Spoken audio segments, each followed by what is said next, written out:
ஒய்பிரிவு பாதுகாப்பு கொடுத்துருக்கீங்க. விஜய் 2026 உங்களோட சேர்ந்துருவாரா? அதிமுகவோட கூட்டணி சேர்ந்துருவீங்களா? இல்ல அரசியல் எதுவும் நடக்குன்ற அடிப்படையில் திமுகவோட சேர்ந்துருவீங்களா?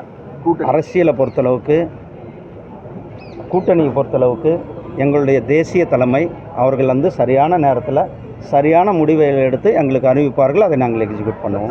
திருப்பரங்குன்றம் விவகாரத்தில் ஒரு பதட்டமான சூழ்நிலை இரு தரப்புக்கு இடையே இருந்துகிட்டே இருக்குது. நீங்களும் இன்றைக்கி சாமி தரிசனம் செய்ய போகிறீங்க. இந்த பதட்டத்தை போக்குற விதத்தில் ஏன்னா காங்கிரஸ்லேருந்து வரேன்னு சொன்னாங்க, கடைசியில் வரல. மத்திய அமைச்சராக நீங்கள் போகிறீங்க. சாமி கும்பிட போகிறதுப்பா. சாமி கும்பிடுறது என்னுடைய வழிபாட்டு உரிமை. உங்களுக்கு தெரியும், வெற்றிவேல் யாத்திரை தமிழ்நாடு முழுவதும் நடத்தி நாம் ஒவ்வொரு அறுபடை வீடுகளுக்குமே நான் போய் அந்த வேலை கொண்டு போய் சமர்ப்பித்து வெற்றிவேல் யாத்திரை நடத்தினேன். அது தொடர்ந்து எங்களுடைய மாநில தலைவர் எண் மக்கள் யாத்திரை நடத்தியிருக்கின்றோம். வழிபாட்டு உரிமை என்பது என்னுடைய அடிப்படை உரிமை.